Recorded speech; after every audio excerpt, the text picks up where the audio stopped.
Welcome, Retro Yackers, to another episode of Yackchat, the podcast that looks to the future through the thick 4-inch lenses of the past. I am Harry Yack, but you may hear me called by a different name tonight. But more about that later. This edition, we shall be delving into those dusty boxes held in lofts and sheds to find long-lost albums, not of our families and friends, but of blokes with tight shorts and carefully permed moustaches. This was the footballing family, and these were football sticker collections. My guest today is the writer of Stuck on You, the rise and fall and rise of Panini stickers, which was released in early 2015. It's a colourful history of football stickers, those that facilitated them, those that instigated lawsuits because of them, and of course, those that collected them. His name is Greg Lansdowne, and tonight he's reclining on the brown sofa with me. Welcome, Greg. Hello. That's a wonderful introduction to football stickers and everything old. Yes, indeed. It took me a whole week to write. It sounds like it. Greg, why a book about football stickers, and why at this moment in time? I understand there's something in particular that inspired this as yet untold story. Probably two things, I would say. The first was when I uncovered all my old football sticker albums from the 80s or late 70s throughout the 80s in my parents' house in 2012, at which point I realised, despite the fact I thought I'd completed a few, that I'd never finished an album.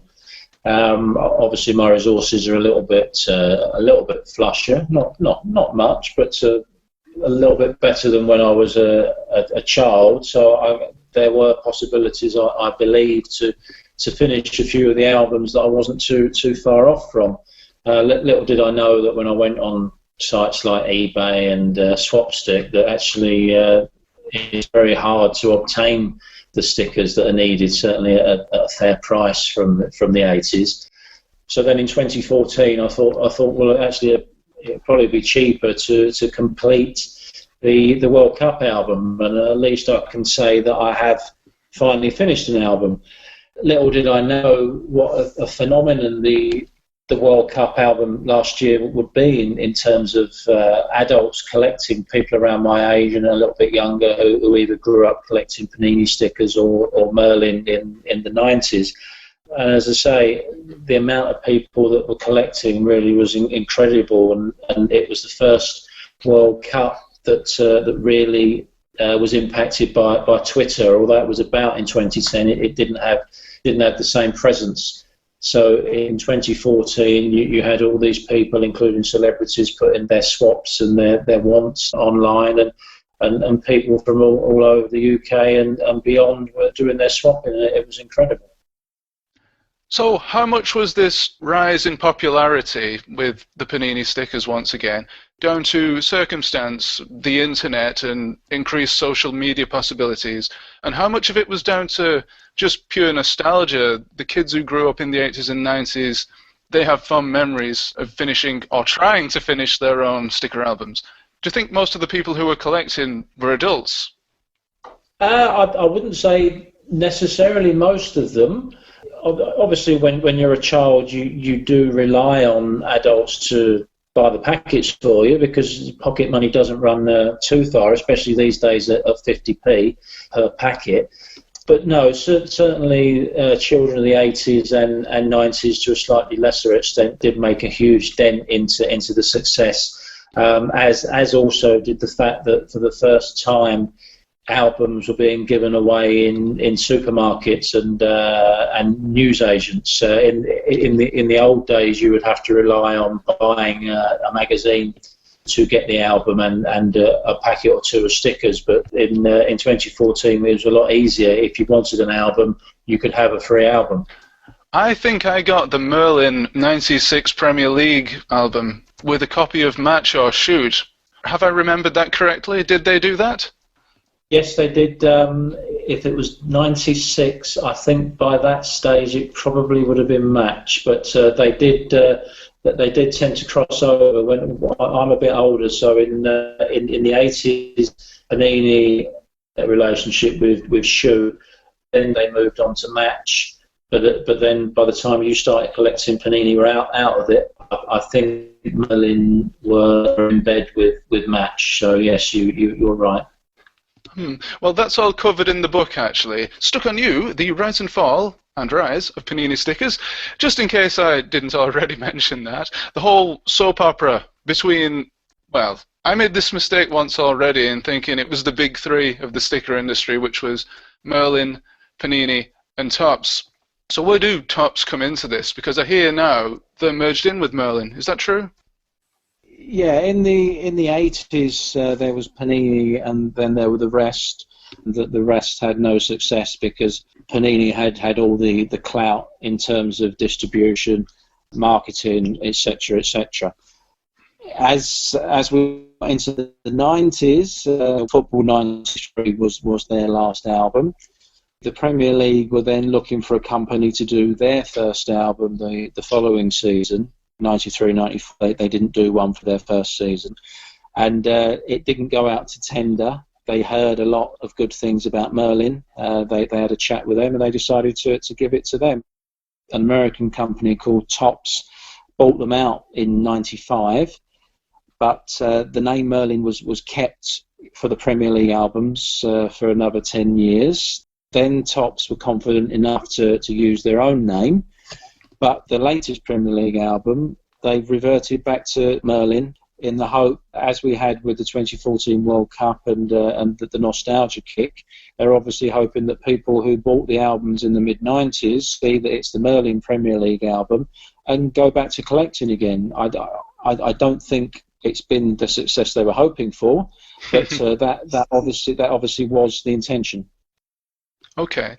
I hear these days that cards are more not important. I hear these days that cards are far more popular than stickers, forgetting, of course, the 2014 World Cup album. Is this true? This affront to the football sticker, that the cards are popular again? Well, they are. You say you don't want to use the word more important, but to today's kids, they are more important. It's anathema to you and I, but it's Topps Match Attacks cards are the main currency in the playgrounds these days. I don't believe the 2015 Premier League sticker album has been that successful. How do the cards work? Do they sell files with little sections in that kids can slot them into? A little bit like a sticker album, except with Polly Pockets or something like that? Or are they just like trading cards? They're clear binders where you just place the cards in. It's like an album where you get additional information. They're just storage, really. They're obviously, or not necessarily obviously, but they are a trading game. So that's the element that it really interests the kids, probably more than getting biographies about the players. They want the numbers that are going to help them win a Match Attacks game. I don't play it myself, so I don't know too much about it, but they do actually have Match Attacks tournaments going on, and I saw there was a regional winner recently, and they got presented with their prize on the pitch at Chelsea, for example. So it is quite big for the youngsters. Right, so these are more of a trading card game. Would you say there is an equivalent card swapping culture as there used to be with the stickers? There is a swapping culture, but it's nowhere near the same. Last year, the 2014 World Cup, that was when sticker swapping or collectible swapping in general took off again, and as I say, that was helped by social media. So no, it's more of a game than a way to integrate using with swapping. I mean, that was all the fun in our days when we were collecting the swapping. But now it's trying to beat someone at the Match Attacks game. I guess it is still a social aspect, but a different kind of social aspect, more of a competitive, friendly competition. But we mentioned swaps, and I want to bring this up. Panini and indeed Merlin ran swap shops for kids and indeed adults to exchange stickers in a large hall. I think Merlin did one possibly somewhere in Wimbledon, I do recall. But I always wanted to go to one of them. Did you ever get the chance to go to any? No, well, I certainly wouldn't have done a Merlin one because I wasn't collecting at that point. But I think they started in terms of the Panini albums in about '84 because the swap shops were actually invented for Panini's 1983 cricket album. Ah. So that would obviously have led on to the Football '84 album. I don't remember them necessarily being promoted that highly where I was. I might have missed it, but no, our swap shops were the playground and the classrooms. Yeah. I imagine that stickers actually would be very suited to the sport of cricket, which is heavily statistics based. I know you're a cricket man yourself, so you would probably know that. I'm a little bit surprised that never really took off. No, exactly. I did actually write an article for Backspin magazine, which is a retro cricket magazine, looking into that '83 Panini album because it was the only album that Panini attempted for cricket until 1995, which was equally misguided, especially after the lack of success of '83. Obviously, the main reason will be that cricket is not football, so it's never going to be as successful in terms of people buying stickers. But you've also got in terms of when the album came out, would have been about May time, and then as you get to June and July, people are breaking up for school holidays. So you don't have the possibilities to do the swapping quite so easily. So where do you go to during the summer if you've got a load of doubles? And as I mentioned, they did introduce the swap shops at Sunday League cricket grounds, but they couldn't garner the attention that was going to make it a success, and they already had their football, so they didn't need to try it again after that. Other than, as I say, a very misguided return in '95, which was even less successful. There must be somebody out there who finished the Cricket '95 album. Yes, there is, because I found him recently. I was given a Cricket '95 album last summer with only about 20 stickers left to complete it. So I'm now trying to finish it, and this person who did finish it has got some doubles. So I'm hoping to negotiate with him to finish that one and the '83 as well. Oh, that's fantastic. I just find it amazing that there's these mini communities of people who are still swapping. For example, I've got my 1995 and 1996 Premier League Merlin albums here, and I could potentially go online and find a little community who are still swapping for those albums.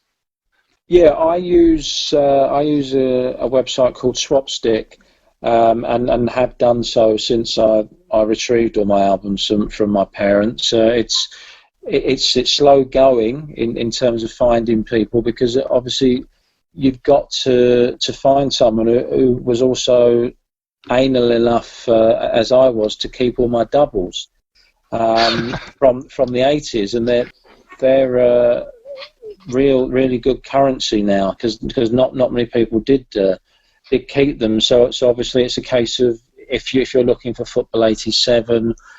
You can swap a few of those for Football '85 or Football '86, but as those albums were a little bit earlier, should you get a few more cards for that? And it's just like going back into it's a cyber playground. If you go on that website, you will see pretty much every football sticker album from the '80s and '90s. There are people on there with their wants lists and their doubles. So was that swapstick.com? Yes, that's right. Right, okay. I might have a look at that. Yes. It may rekindle the flame inside me to go back and complete these albums. Actually, that's not going to happen because I only finished this one by about 10%. I've only got about 60 stickers. I'm going to be there forever. Yeah, I think you might be for that one. I'd have more luck drawing the stickers myself. Yeah, and we all know someone or two people who did that for the last World Cup, and I see they've now started doing the politicians, and they got quite a bit of coverage for that this week. Oh yes, I saw that on Twitter. The sticker version of Nigel Farage. Yes. Truly a sight to behold. Right, I'm going to move you towards the book again. Unfortunately, stuck on you. I have a bone to pick with a certain contributor. His name is Wayne Tomlinson, and he claims that it's the fault of the multi-million-pound franchise Pokemon that foils are now called shinies. Now, as far as I know, they were called shinies before anybody even knew of Pikachu's existence, at least in my school playground in the early to mid-90s. I've always known them as shinies, and this was news to me when I read this book, that, oh, they used to be called foils, and there's still a huge community of people, diehards, that still call them foils. Yeah, I mean, that was only his opinion, but as to when it changed. But certainly when I got back into collecting in 2012, I was surprised to find out that the metallic badges are now shinies. But so we in the 80s would know them as foils or badges, because badges were the only ones that were shiny. But obviously, when you got to the Merlin days, certain players are also represented in that manner. So obviously, you couldn't call them badges anymore. Why it changed from foils to shinies? Well, if you say it wasn't Pokemon, then it all started in your school. Yes, my school is the centre of the universe. that can go in the updated edition. Yes. Sorry, I just had to bring that up there. I have no beef with Wayne Tomlinson. It's just that that's something that stuck out to me when I read the book, that we always used to call them shinies. As I say, I didn't know a definitive answer as to how and why they changed. He came up with an interesting theory, so I thought I'd put it in. It probably is. It's probably true. It's just that I'm pretty sure we used to call them shinies before Pokemon was even a thing. Like you say, that's something to go into your next book. Yes. Now, also regarding the book, something that I learned from it, I'm particularly fascinated by these machines that are called the Fifimatics, Panini's auto packaging and sorting machines. And this isn't anything I've really thought about in the past, but the process for packaging the stickers would have to be automated if you're selling 100 million packets a year. Do you know if this machine was highly guarded to prevent sabotage attacks by rival sticker companies? Well, there are only a small handful of companies that have high-tech technology in terms of sorting out the stickers, and Panini is one of them, and that's why they're so successful. If I go off on a tangent, as an example of an album that didn't quite have the same technology, the 1986-87 Daily Mirror Stick with Soccer album, those cards were sorted by inmates of a local prison to put into individual packs. And it's still possible to get packs of this album, and if you open them, in one pack you can find 5 stickers, in the next one you open you can find 6, and in the next you can find 7. It is supposed to be 6 across the board, and often they will be in the same order as well. Now, obviously that's not how it's supposed to be, and that's why Panini have the technology to guard against that, because if you open a packet and you get the first sticker, and then you know exactly what you're going to get for the next 4 or 5 or 6, then that's the whole fun and excitement gone. So yes, Panini have invested a lot of time, effort, and money into this. One of the Panini brothers who founded the business was an engineer, so he was the brains behind it, and as I say, that has paid off for them. Mm. I assume that Panini were one of the first to have these machines, but do Merlin use these now, Topps? They don't use Fifi-matics, but they do use something similar. Right. Similar. So in the same way, if you open a packet of Merlin/Top stickers, you will get a different set of 5 every time you open them. So it works roughly along the same lines, but they're not Fifi-matics. Right. Oh, and you only get 5? I seem to remember it used to be 6. 6 stickers? Yes. Yeah, yes. Well, Football 78, which was the first domestic album, that was 6 stickers. But yeah, the 2014 album, the World Cup, was 50p for 5 stickers. Wow, that's quite a good price, I'd say. How much did they used to be in '94? I think they were around about the same price when I used to get my mother to buy me the packets. I think about 35p in the mid '90s.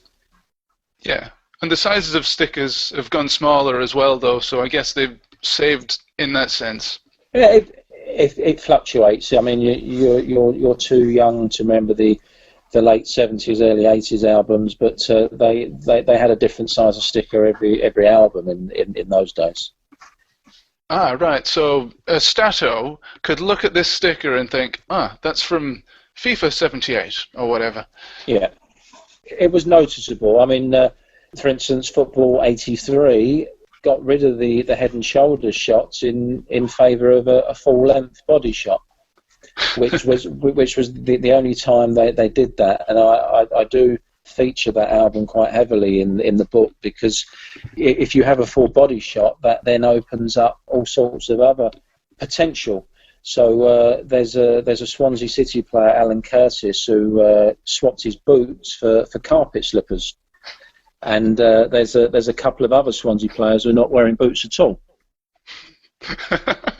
The groundsman, he must have been working on the pitch at the time and saying, "Hey, no boots on my pitch, stay off." So I guess that sort of experimentation, did that open the floodgates for other things like action shots, or did those come in much, much later? In terms of Panini, collectors just wanted the head and shoulder shots, and the thing about Panini compared to other albums was that their shots were standard. They were all taken at the same photo shoot, they were all wearing the same kit, etc. Whereas other albums, you could have players representing a team but wearing a kit of his former club, which is obviously not what you want. So the standardization was what Panini was all about.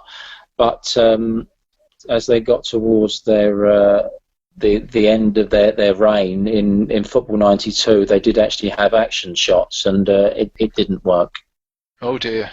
But I'm sure those albums, the action shot albums in inverted commas, would be more sought after by collectors nowadays, because they are out of the ordinary, they are unusual, and they do stand out. If you go on eBay and search for stickers, I guess the ones with action shots would be going for a lot more than your bog standard head and shoulders shots. The Panini albums of the late 80s, in terms of a completed album, it won't fetch that much because so many people were collecting it. Football 87, for instance, they sold over 100 million packets that year. So there will be a lot of people in their lofts who will have that album. But in terms of loose stickers, they are still very sought after, because similarly there will be a lot of people who have that album who won't have finished it, who might find it again and decide that they want to collect it. Whereas not many people collected Football 92, and I'm not sure how many people are interested in finishing it even now. It may change though. As another example, there was a company called Top Sellers in the 70s. Their stickers were produced by Panini, and it wasn't very popular at the time, But now those albums can fetch as much as three figures because there aren't many about. What would you say is the most expensive football sticker-related item that you've seen in your research for this book? Well, sadly, I've not seen it physically. Otherwise, it would have gone on eBay already, and I would be somewhere sunny now. But it's the Panini Mexico '70 album, which is actually mainly cards. It's only the badges and flags of the countries that were stickers in that album. But if you have an empty album and a loose set of cards from the Panini Mexico '70 album, then you're looking at least £5,000. Oh, crikey. If you compare that to something like a video game, you've got things like Nintendo World Championship, which is an old Nintendo cartridge. I think those are going in the late, maybe 10 grand US dollars. Yeah. So you might compare it to that. And obviously, how many people who are collecting that album will have a complete loose set? The whole point was sticking them in. So for someone in 1970 to have the forethought to not stick the cards in and just to keep them out of the album, that's why it's so rare, because not many people would have done it. I would imagine people are gradually trying to collect a loose set through various means, and so that's how they're going to get it, but they're going to spend a lot of money doing so. Right. So does a sticker now depreciate in value the moment you put it in the album? What would your advice be to somebody who has these loose stickers? Would it be to find the album and stick them in, or would it be to just keep them as they are because they're going to be more valuable? If you're looking to make money, then yes, there's a saying I have in my book that is keep your albums empty and your stickers loose, and that is the way to go. So yes, whereas there are a few albums that I want to finish, if I want to just for posterity, if I want to collect to make value to make money, then I wouldn't swap any of my doubles from the 80s, because they're only going to go up and up in value as time goes on. Okay. I was just playing devil's advocate there, because we all know that the real value of an album is in its sentimental value, I would say.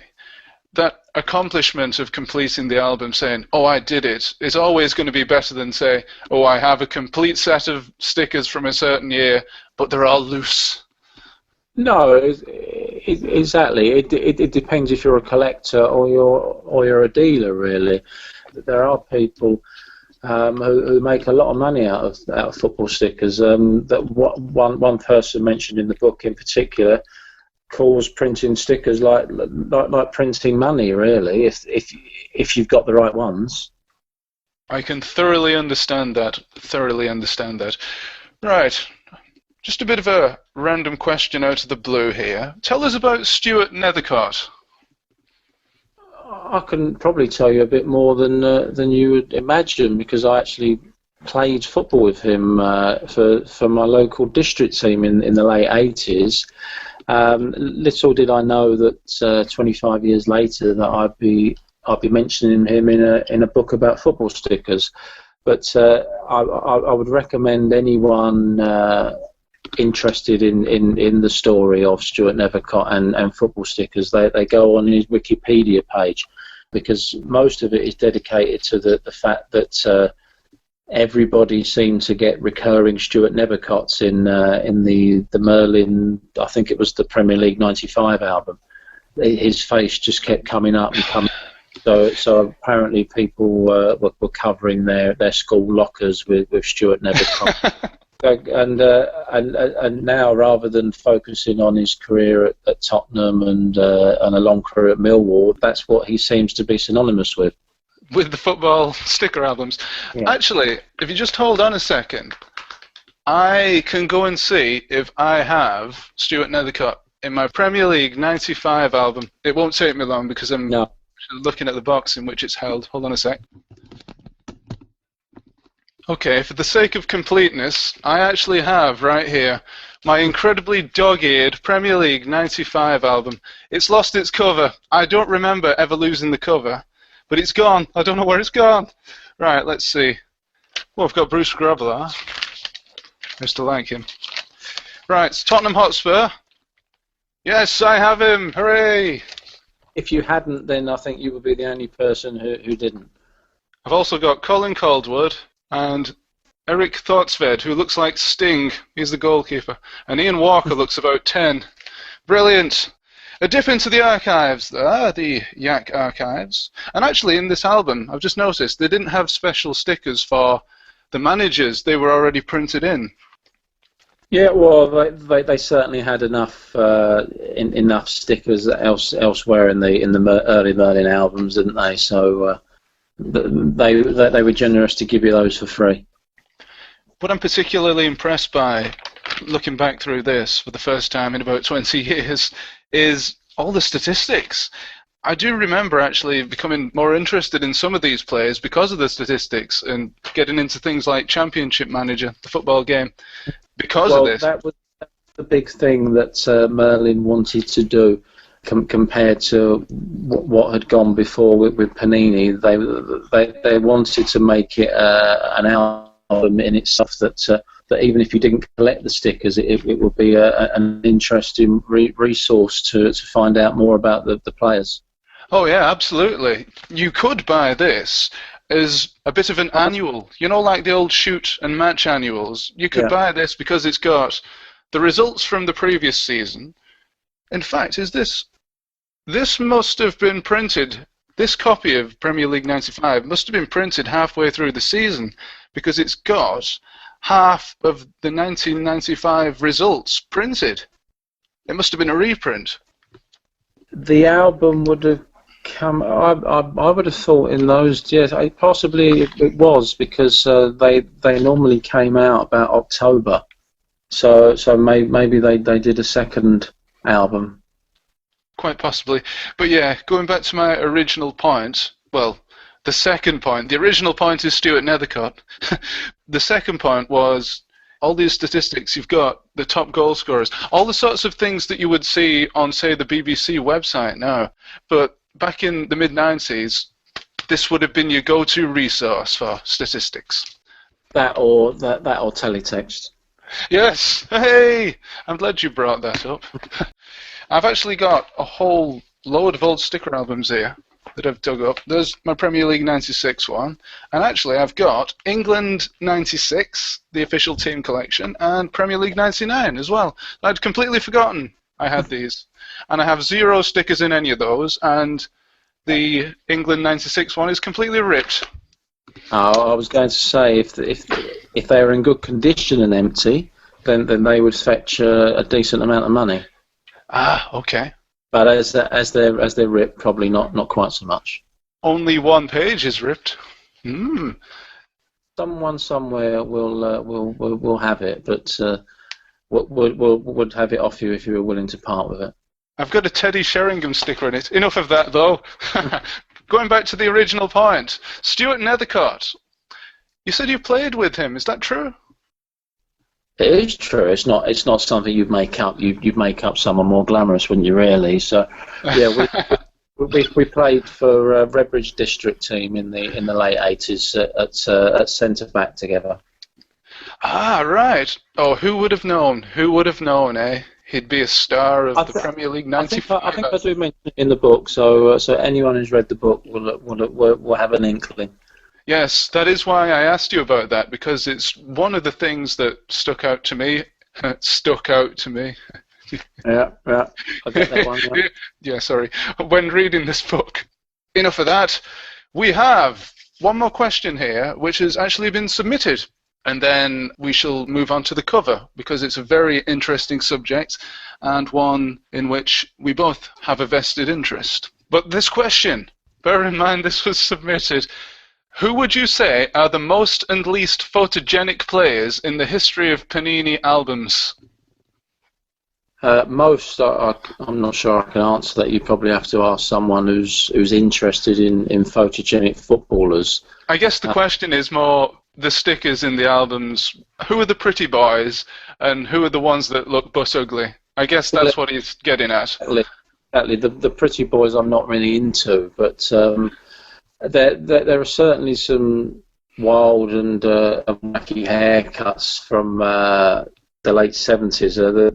The Panini Argentina 78 album, there's some Mexicans with some wonderful flowing hairdos there, but some of my favourites in terms of sartorial elegance are the Scottish managers in Football 79. They're wearing some wonderful suits in that. So if you can Google some of those, then there's some great outfits going on there. Guys, if you remember any particular players or any particular stickers that stick out in your mind, you might be able to answer that question for Mr. Retro and Lim, who submitted that. Okay, so I think we should have a discussion about the front cover because it is something that's got a rather interesting story. You see, Yak watches, Dan is my weekday name. It is a pseudonym. I basically use it to try and fool people into thinking I'm not actually a yak. And I think so far I've been quite successful. I'm not ashamed to admit that Greg is one of those people that I managed to hoodwink, and he actually asked me to compile the front cover for this book, which you can see in the thumbnail for this episode. It's a collage of about 500 classic football stickers that, from the other side of the shop, would look like a football stand, complete with floodlights. Now, one of the reasons I like the cover, aside from the fact that I did it, is because it also works as a game. How many footballers can you name? And the book so helpfully provides a guide to which of the players are featured at the back, and you can hear that flipping right now. That's a book in audio form. Yes, so I think we should share with the people out there in podcast land exactly how long it took to put together the front cover and what exactly went into it. As I said, there are 500 stickers, and a lot of those are from Greg's personal collection. So, Greg, why did you choose the stickers that you did to go on there? It was a painstaking process, a labour of love, and I think we started off just me sending over from various albums that I considered quite iconic, trying to get as many as possible. But then, as time went on, it was important to get coloured kits in certain. So then we were restricted to certain teams who matched that. Once we'd done that, then we decided we weren't entirely happy with certain areas because there were too many players from particular clubs, or the same player popped up too often. So then we went about trying to find replacements for those to make sure that there were as many different clubs and as many different players in there as possible, but still meeting the criteria of a certain kit had to be in a certain position. I think we could have gone on forever on that front cover, and we would still be there, and we still wouldn't be 100% happy with it, thinking that, well, why haven't we got this person in, why have we got this person in too often, etc., etc. But in the end, you just have to finish it, and I think it works well. If we started it again, we'd probably tackle it differently, but for its purposes, I've had a lot of favourable comments for the work. If I was going into a bookshop, it would definitely stand out for me. Yeah, I've tested this because I've placed it in my toilet and stood at the other end of the landing, and it looks fantastic in natural light, I must say. Although I shouldn't really be saying that, it's rather big-headed because I've put it together. So the process of collecting, or rather going back and reverse engineering, so to speak, the stickers, how difficult a process was that? Because, of course, the stickers were collected first, then it was an idea to make a guide of all these different stickers so people could go and use it as a sort of game. How many players could you name? Specifically, there's 473 stickers in there. There's a few backs on there as well to show what they were like. Obviously, if we'd thought about it, we would have been listing them as we were going along, but we kept changing them, so that would have been pointless anyway. So at the end, then when we had the 473 stickers that we were happy with, then we had to do the list, and I had the silly idea, because I wanted to be as complete as possible, to not just mention the name of the player, but I wanted to mention the club, and the club that he was represented in the album and in the kit if they were different, and also list the album and the year. I also wanted to say what number sticker in the album they all were, to that go in the end. That would have taken forever. Yes. And the book had to go to the printers. Yes. I believe, did it take about a week, maybe 2 weeks, to put together the reverse engineered list of all the different players? Oh, at least, because there's make sure you got the right spellings, etc. And I noticed a few extra players who are in different kits to the club they're representing in the album, etc. And it just went on and on. Regarding the players in different coloured kits than their actual club, was this a prevalent thing throughout the history of football stickers? Because I noted that some of the ones that you sent me, there's actually quite a few. Say, for example, I think there was a guy pictured in his Minnesota shirt when he was playing for Ipswich or something like that. You'll probably correct me right now. Well, they were actually, it was a section for players who were playing in America at the time, but they were in there, the club shirts of their English clubs. But for instance, there was an example of a player, so the album was Soccer 81 by FKS. I think it was potentially Brian Basin, and he was in a shirt of a club that he left in 1977. These are things that people pick up on. That is not something that would happen in a Panini album.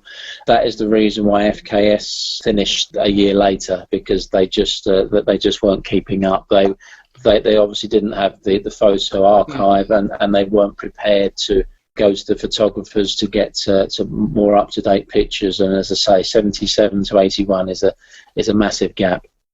Right. So these were mostly bedroom operations, would you say? Small companies, maybe old magazine publishers that thought, oh, we'll cash in on this craze, or perhaps they were football fans and they thought, I love football stickers, I'd like to get in on this.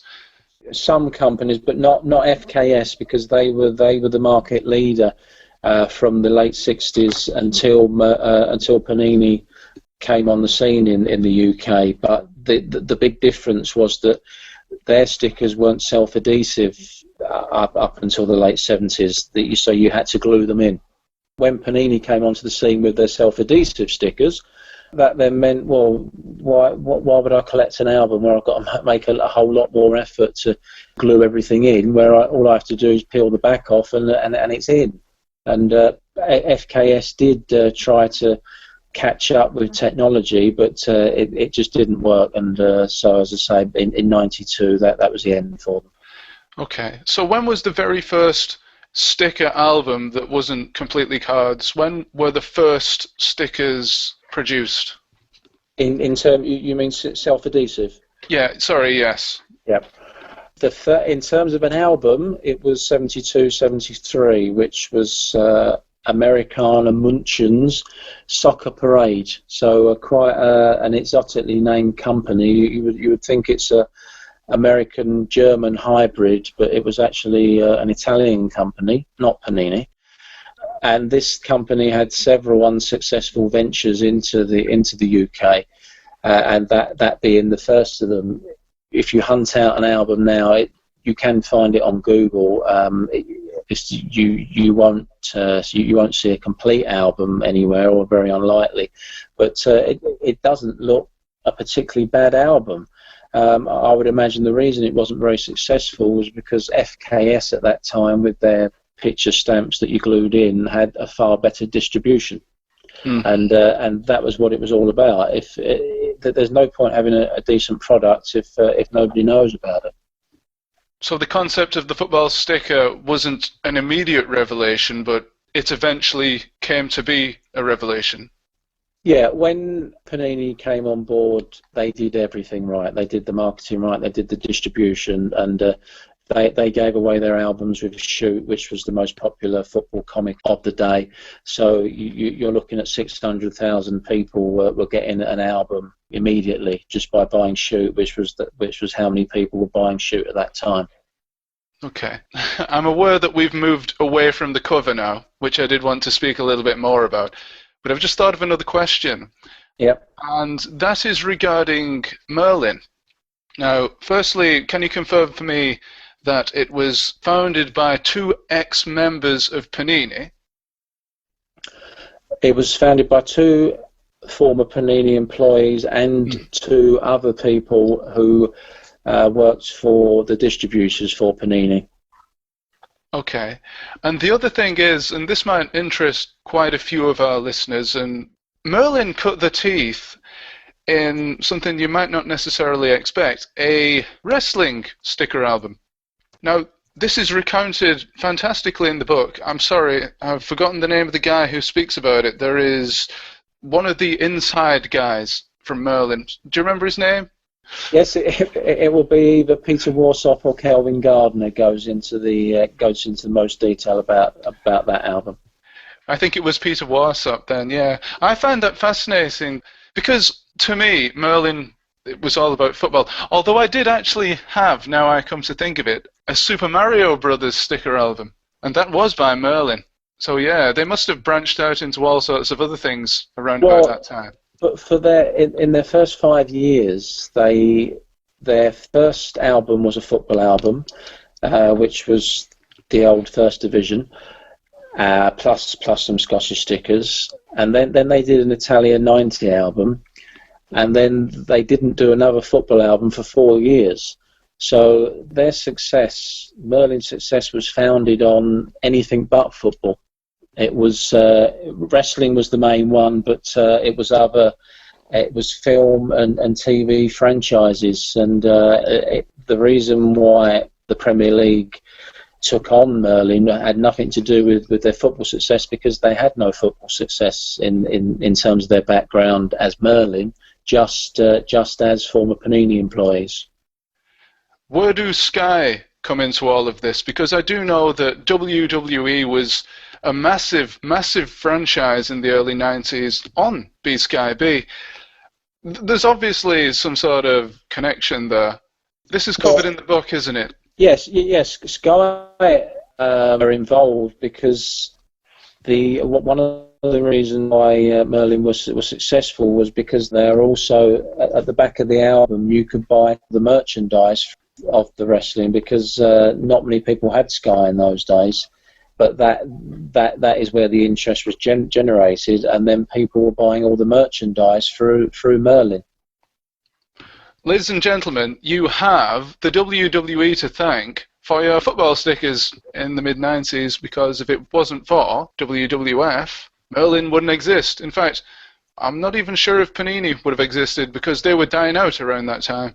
And if you want to know more about this, buy the book, Stuck on You. Yes, Stuck on You, The Rise and Fall of Panini Stickers by Greg Lansdowne, published by Pitch. And don't forget the extra rise after the fall. Yes, of course. The Rise and Fall, ... and Rise. Otherwise it wouldn't be much of a story. It is a fantastic story, I have to say. I did read it, the whole book, in the course of 2 evenings. And I wish I could have finished it on the first evening, but I ran out of time. But it is a fantastic read, even if you're not a fan of football stickers. If you've got a passing interest in collectibles, it does help. And indeed, if you were a football sticker collector as a child, or you still are, I definitely recommend it. Okay, so, Greg, it's becoming something of a running theme here on Yackchat that we ask our guests about their personal connection to a certain teletext. I think you've brought this up already once, haven't you? Yeah. So for those in countries less familiar with this medium, It's the 80s version of the internet with ZX Spectrum style graphics, broadcast via television. So Greg, were you a CFAX man, an Oracle bloke, or a teletext kid?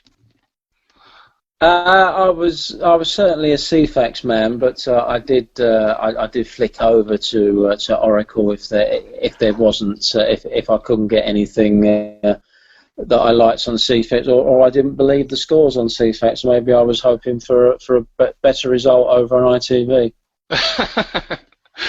Yeah, they did used to have to print corrections, didn't they, on the old video printer with Des Lynam and his moustache?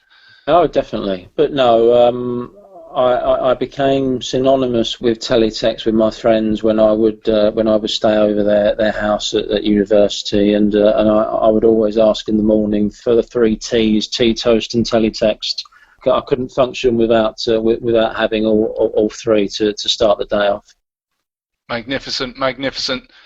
The missing link here is for somebody to go and produce a football sticker album on teletext. I don't know how that would work, but we could make it work. What do you say, Greg? If anything is possible, everyone's interested in nostalgia these days, and if you combine 2 things that were synonymous with 80s and 90s football, then it has to be a winner. Yes, or we can do a sticker album about teletext with all the different characters and people that were involved. Well, you'll probably know more than me, but has the story of teletext been written yet? It hasn't yet, but a certain Mr. Harry Yack, a.k.a. Dan, that's his weekend name, is working on it, I hear. Well, there you go. I'm sure you won't have any problems finding people to recount their experiences in that one. Oh yeah, of course. People are talking about teletext every day on Twitter, as if they want it back or something. So watch out for that in the future, ladies and gentlemen, and I'll be plugging my own book. Greg will be interviewing me about it. The tables will be turned. I look forward to it. You don't really, you're just saying that, aren't you? Well, I certainly look forward to reading it. So as I say, it was. I still remember the day that I first went round a friend's house who had teletext. It was quite a revelation to find the leading goal scorers, etc., which is not information that was readily available in the early 80s. Yeah. Well, I go back to something I mentioned earlier about my Premier League 95 album here being a fount of knowledge, a fount of statistics. This thing it's like a little treasure trove of the past. All these little different facts and statistics. It does remind me a lot of teletext. The sports fan in general, in particular football fans, I guess, are obsessed with statistics, which is why they like that sort of chronicling and categorization of things. So yes, I guess a lot of people who were teletext fanatics were also football sticker fanatics. Well, I certainly was. So there's one to set you off. Hey, well, thank you. That's going in the book. Right, so Greg, I'd like to thank you very much for joining me tonight for this podcast. And I'd also like to ask if there's anything else you'd like to say before we wrap up for the evening. Well, just to thank you for the interview and also for your contribution to the book. I hope that the front cover can be reprinted in poster form at some point, because I believe that it will make even more of an impact the larger it is. And yeah, as I say, hopefully we can do something with that, because football stickers are very image led. And it's always interesting to look at the different styles of the stickers, how they change, the size, etc. I think there's probably more that can be done with that in the future. My book is more text-led. Deliberately, I didn't want to put too many pictures in because outside the front cover, because I didn't want to take away from that. But I definitely think there's a deeper analysis of the design to come in the future as well. So hopefully there might be a collaboration in that respect in the future. Ah, excellent. I did actually wonder, before I read the book, whether it was going to be more a sort of glossy magazine type thing. those sort of books that are heavy in photographs, I thought the subject would lend itself to something like that, but... You're right, it does. But the reason I steered away from that is because I feel that if you want to find an image of pretty much any Panini sticker or even any other company, you can find it online. So that has already been covered. But what hasn't been covered until this book is the story of how the industry works. So I believe I'm covering new ground. So if you put the book together with the images online, then you've got the whole package now. Yes, I'm very, very impressed with the book, the amount of work that you obviously sank into this. So how long did it take you in total, would you say, to compile and write the book? It took longer than it should have done because my wife gave birth to twins as the book was was just about getting off the ground. So had I been single, it would have taken less time. So I would probably say 6 months. That included doing all the interviews, going to various places to speak to the industry insiders. I could have gone on forever, I think, really, in terms of getting people to speak. But I think at some point you have to cut it off. And if there is to be an update or a second edition, there's definitely a lot more that can be covered. And as it happens at the moment, I'm being commissioned to write articles about particular areas which I might not necessarily go into great detail about. So for example, I'm writing an article specifically about the 91-92 collectibles season at the moment, because it had 3 different card sets and the Panini stickers, and that was really the year that confused collectors so much, because they didn't know what to collect. The following year it was down to 1, from 4 to 1. Okay, so you mentioned that there may be a second edition or possibly a sequel. Is there any chance that this could concentrate on the more humorous side of the football sticker? Maybe fullest moustaches or terrible photo edit jobs? It would definitely be more image-led, and I am at the moment in the process of talking to Panini to see if there's anything that can be done in that respect, because obviously the more images that are being used, I would have to get permission from Panini for that. So it's just a case of watch this space for that one. Have Panini read this book? I assume they have, and what did they think of it? Yeah. I certainly all of the main people who I interviewed for the book, Peter Warsop, we've already mentioned, Kelvin Gardner, and Mark Hillier and Peter Dunk were the founding fathers of Merlin, and Peter Warsop is now working for Panini. He's read it and was heavily involved in what features in the book, and they haven't sued me, so they must be reasonably happy with it. Guys, I can't reiterate enough how interesting this is. The specific stories in here, it is, I've said this before, it is like a soap opera. You don't necessarily have to be interested in football stickers, because it is like EastEnders or something like that. Yeah, when I started the research, I certainly didn't expect to come across stories that involved belly dancing, glamour models, and potential kidnapping. But I did, and they certainly make for enjoyable reading and enjoyable listening when I was being regaled with the stories. Any chance of an audio book?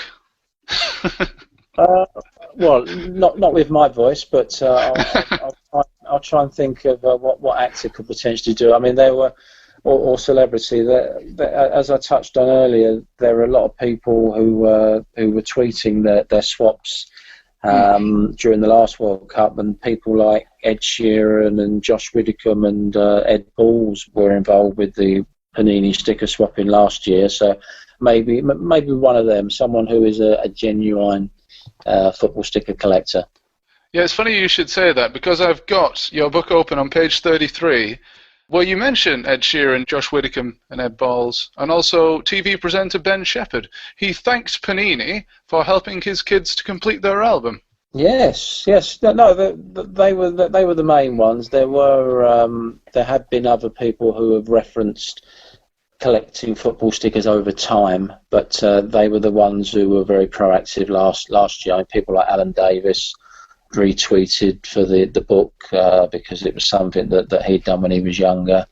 I was looking at potentially any of these people to do a foreword, but couldn't quite pin anyone down. But I don't feel it suffers. Oh, not at all. Not at all. Certainly not financially anyway. Right, so I think that covers just about everything for now. Obviously, there's hundreds more things that we could go into, but I don't want to spoil anything that's in the book. As I said, you've got to go out there and read it for yourself. And I'd like to thank Mr. Greg Lansdowne for joining me this evening. It's been fantastic. Yep, thanks very much. It's always a pleasure to talk about football stickers and teletext.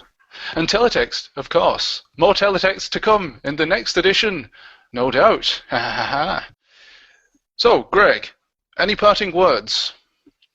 Just for people who are potentially thinking about buying the book, as you've touched on, I think it's a book that is of interest to people who like to see how an industry works, and you may have collected stickers in your time, but haven't necessarily thought about what goes on behind the scenes. And I think anyone reading it would actually be surprised by what goes on. It's a more interesting tale than might necessarily meet the eye.